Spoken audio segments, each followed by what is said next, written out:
professional builder consortiums or collection of builders around. Let's take a walk here. The judges are judging the motorcycles already, so we're about 2/3 of the way through the day on Saturday.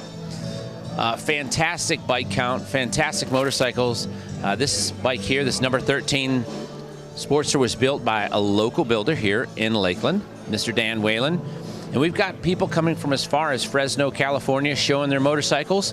We've got a beautiful KZ440. This thing's really awesome. I love these little bikes. This is one of those bikes that I call these bikes rippers, where you can just rip them around town, probably faster than a firecracker. Really nice fit and finish on this bike. And you know what? That's a good point to let everybody know that it doesn't have to be a Harley or it doesn't have to be a Triumph. It just has to be a really nice motorcycle. And this one, this guy definitely put his heart and soul into it. I didn't even realize this, Heather. We put Mr. Lucky 13 next to the number 13 on the tank over there on the Sportster. That's just one of those things that I wasn't even paying attention to. We've got a fantastic amount of antique bikes. I didn't realize how many antique bikes we had around here in Central Florida. This one is owned by a local gentleman named Alan Gwynn and his wife Bonnie, and this has been in her family for a very long time. And I don't know my antiques as well as Chris does. If Chris was out here, he could tell you every nut, every bolt. But this bike was restored by Chad Bollender, and this is a 1926 Harley JD model. And this thing is awesome, and it runs and drives and everything. This is just one of those, a killer example of an early twin.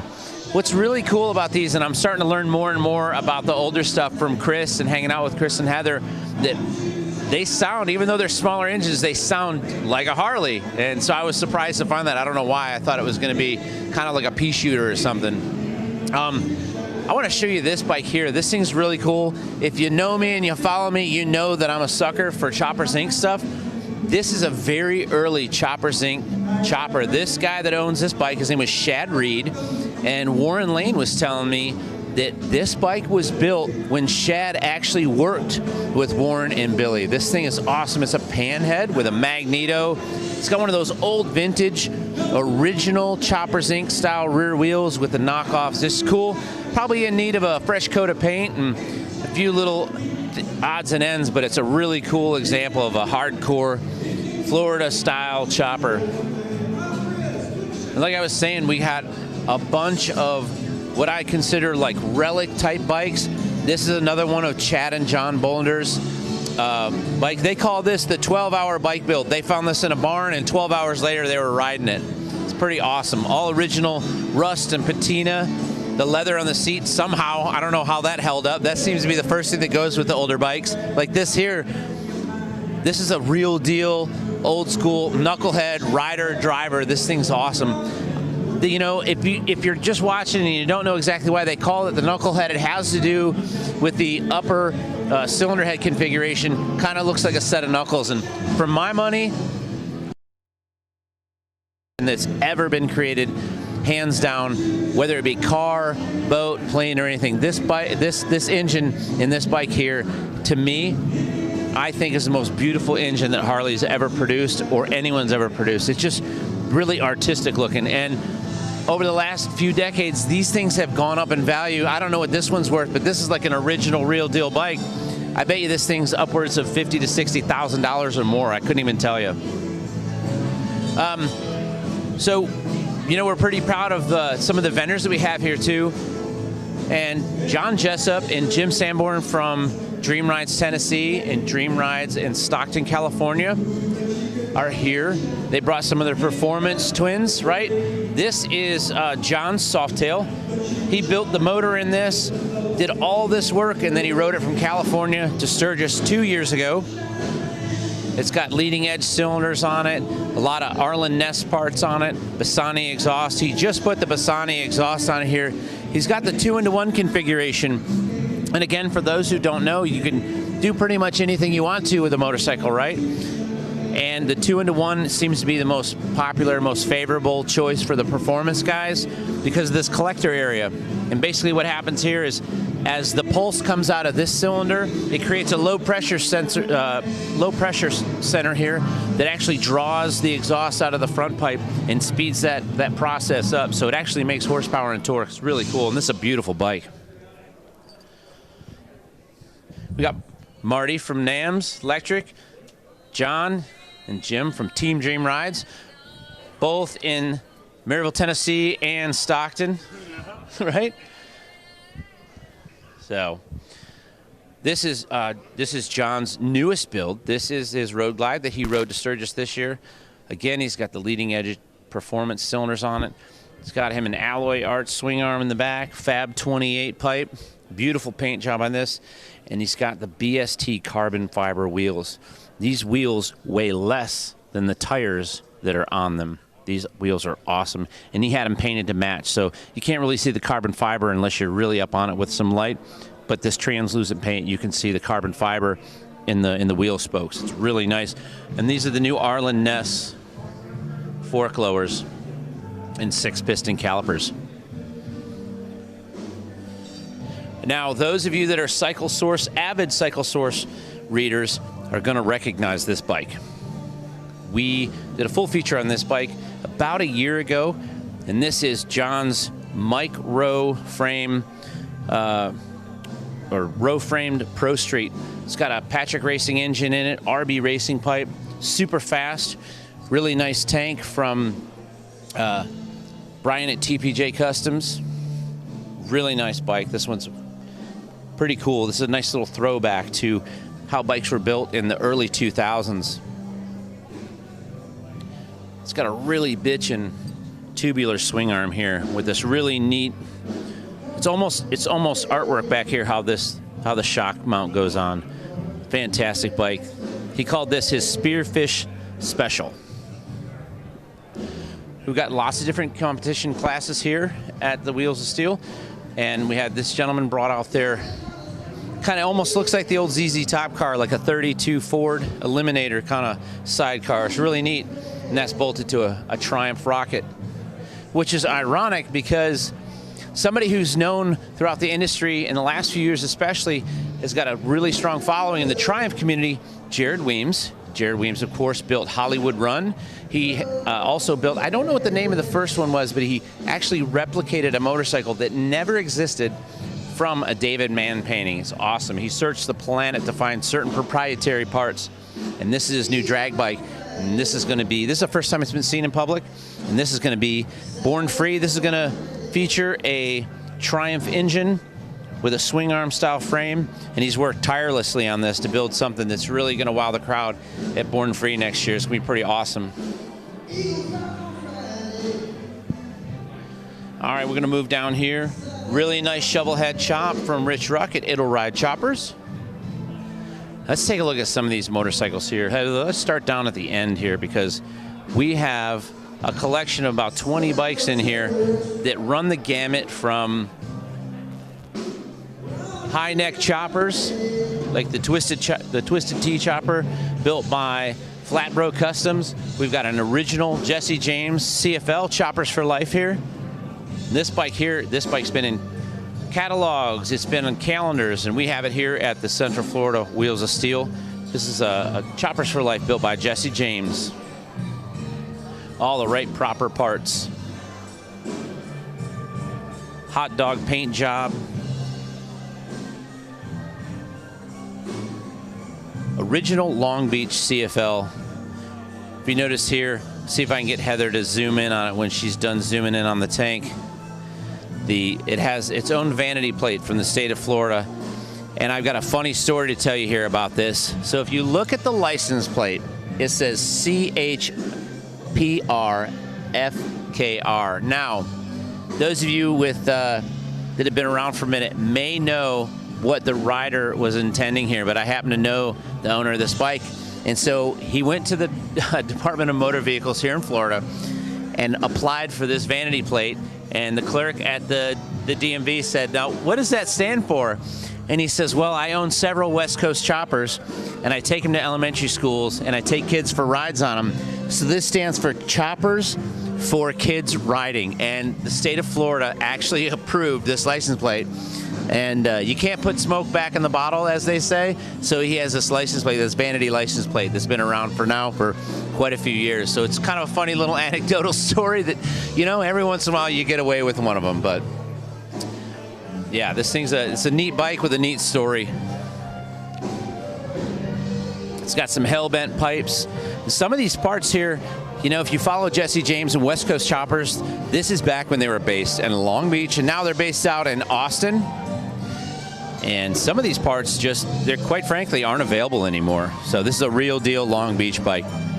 We have the flat, broke, built, Twisted T, a little twisted chopper. This was built a few years ago. It's got twisted metal on the down tubes and the backbone.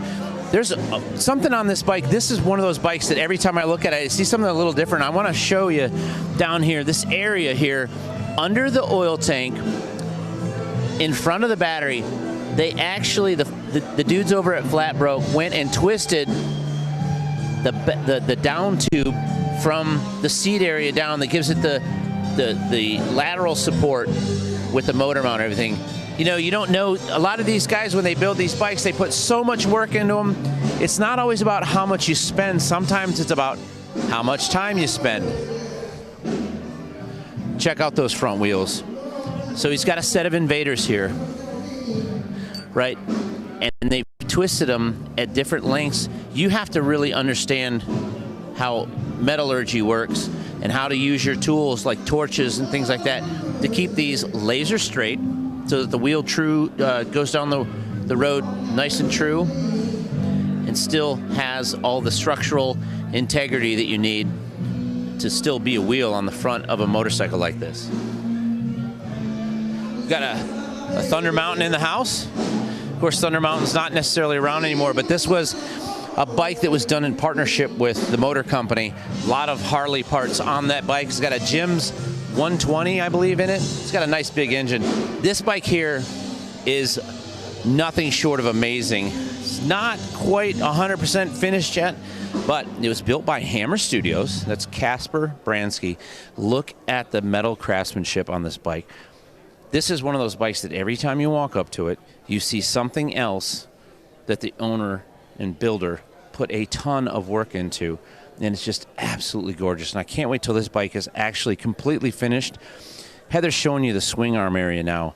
And there just has to be oodles and oodles of time and patience and planning and engineering put into this to not only make it look beautiful, but make it work right. So it's got an Evolution engine in it. And that's the only simple part on the whole bike. Everything else has been handcrafted painstakingly. It's a beautiful bike. Beautiful bike. And right next to that is one of my favorite bikes in the show. Now, this is built by Justin Kelly and Hang'em High Customs in Mansfield, Texas. This bike was built in 28 days last year and debuted at the second annual Central Florida Wheels of Steel. This is a kickstart only, magneto-driven, Evolution-powered Sportster in a rigid frame. And Heather, if I can get Heather to come down here and take a look at this photograph, this bike has been what I would say to hell and back. Last year, I don't know what event this was, but Justin gave this thing hell, drag raced this in dirt. He is officially undefeated in dirt drag racing with this. Now this is foot clutch and hand shift, Heather. This thing is crazy, but he has fun with it. He got it all cleaned up. It runs like a scalded dog. It's a fantastic looking bike. Fantastic looking bike. Nice hand-tooled leather seat. Just absolutely beautiful. This is one of those bikes that you just want to keep staring at it and staring at it and staring at it. One of those bikes that's not for the faint of heart. You got to know what you're doing if you're going to ride a bike like this. And right next to that is another amazing bike. This one was built by Jeremy Valentine. It's from Indiana.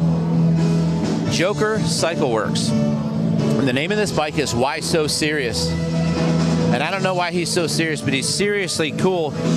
Look at this engine. Now, we talked a little bit ago about my favorite engine being the Knucklehead, but if you look at this engine, there's a shovel head on the front and a pan head in the back. And I can't even imagine if that's not something that you just bolt on and make work. That takes a little bit of craftsmanship and a lot of thinking, and Jeremy did a good job. He's got a 5-speed transmission, so it's very rideable. Electric start, magneto-driven or fired with a tried and true S&S carburetor. Beautiful bike, really neat paint job, real nice fit and finish, and he's got himself a girder with no front brakes. So the bike's name is Why So Serious, and a nice 2-inch belt drive on it. Looks like an Ultima belt drive. Got a killer original OG Chopper Zinc Spade taillight. One of my favorite, again, one of my favorite aftermarket parts that were ever made. And the name of the bike right there on the belt, Why So Serious, right? Well, this is a seriously cool motorcycle. Jeremy did a fantastic job, and we're glad he came all the way down from Fort Wayne, Indiana. And you know what? We seem to be getting builders from all over the place. We have builders as far away as Fresno, California. I can't wait to show you that bike. That bike was built by Rick Bray at RKB Customs. It's on the other side of the room, so we're going to show you that too. Before we do that, this bike here was built by Richard Ruck from It'll Ride Choppers. And I got to tell you, this guy, he seems to have enough time somehow to build a new bike every year, and he's definitely favors the shovel heads. This one's got some pretty serious parts on it, though. Those are not standard production cylinder heads. Those look like those Speed and Science cylinder heads. Split rocker boxes, kickstart, anti-gravity battery, and the fit and finish on this is fantastic. I love it when someone takes a part and they're not afraid to modify it to make it work better and look nicer. Back here on this HD style Springer, he's got the tab for the brake mount back here, and everything is nice and smoothed out. Everything's radius real nice, and then it's re-chromed, so it looks fantastic. So good looking bike here as well. Now I'm sure, I don't know for a fact, but I'm pretty sure that if Chris had his pick of the bikes in the room, this one would be one that would be right up Chris Callen's alley. It's got a magneto, it's got a shovel head, it's got a hardtail, it's got some narrow bars, really narrow front end, Invader wheels. But Heather, you gotta come over here and see this. This is really cool. When you talk about problem solving skills, I think chopper builders are some of the best problem solvers. He's running a mousetrap style clutch, which that means is basically an on-off, and he's doing it with a twist. There's an internal throttle that's modified, but the rod going back to the mousetrap clutch, rather than put a bend in it or create some linkage, it runs right through the exhaust, right? And so he actually had to plumb part of the exhaust here and put a fitting in there, but it's really quite clever. And he did a set of mids that pass through the primary. It's a neat bike. It's a very neat bike. And this is from Drew at Freak Show Fabrication. Look at this, Heather. He runs the fuel line out of the tank into the top motor mount, is actually plumbed and hollow, and feeds down to the carburetor. And this is a really cool bike. And of course, Drew's very well known for his grips that he makes himself, and so he's got a set of his grips and his pegs on there. A little bit ago, we showed you a bike that was owned by Shad Reed, and it was a Chopper Zinc bike. And this bike is his second bike that's entered in the Wheels of Steel. And this one's a little bit less bare bones. It's got a set of passenger pegs and a passenger pillion on there, so his better half can ride. He's got two master cylinders down here behind the transmission, one for the brake and one for the hydraulic clutch. He's got a hydraulic clutch from Baker on here with a kicker kit on a 6 and a 4, and he's got two of the Wagner style master cylinders, very neatly plumbed. Very, very good job. Very nice job. All right. So we have some invited builders here. And one of our invited builders is a gentleman named Dan Ketchum from Montrose, Michigan. He owns a company called Clore Cycles. And this is his competition entry here. This is a 1979 shovelhead. Split tanks. He built this really clever piston and connecting rod shaped decorative piece. It's actually functional. It holds the tops of the tanks together. It's got externally plumbed but hydraulic clutch and matching brake from Roland Sands Designs. Really neat primary here. So it is electric start, but it's got the old tin type look to it with a shovel head engine in there. We've got here another Jessie James chopper. This is built off of the Sturgis special from Motorcycle Mania 2. So it does not. This is not the original Motorcycle Mania 2 bike, but it is built in its likeness. It's got the proprietary mid controls. These pipes were called Cordobas, so they're like a hellbent pipe. They're a little shorter, a little tighter into the engine, and a little higher up. It's got the signature Iron Cross air cleaner that Jessie James is known for. S&S engine, radiused, down tube, but it's also port hold, chrome-plated frame. Beautiful bike, painted by Hot Dog himself. Everybody knows I'm a sucker for Triumphs, and this one from Frank Gerard is a beautiful bike. I saw this at Willys in the spring, or no, we saw this at Willys in the fall. It's got one of F&A, Eric from F&A Cycles, magneto kits that relocate the magneto kind of away from the foot control area, tuck it in under the cylinder there. Twin carburetor, Bonneville style, with pipes that come out and exit from underneath the bike. Real clever, clean bike. This front end is, I don't even know what they call this. This is just a rigid front end with no sliders. So I'm assuming this can be a little bit of a rough ride if you're on the wrong road.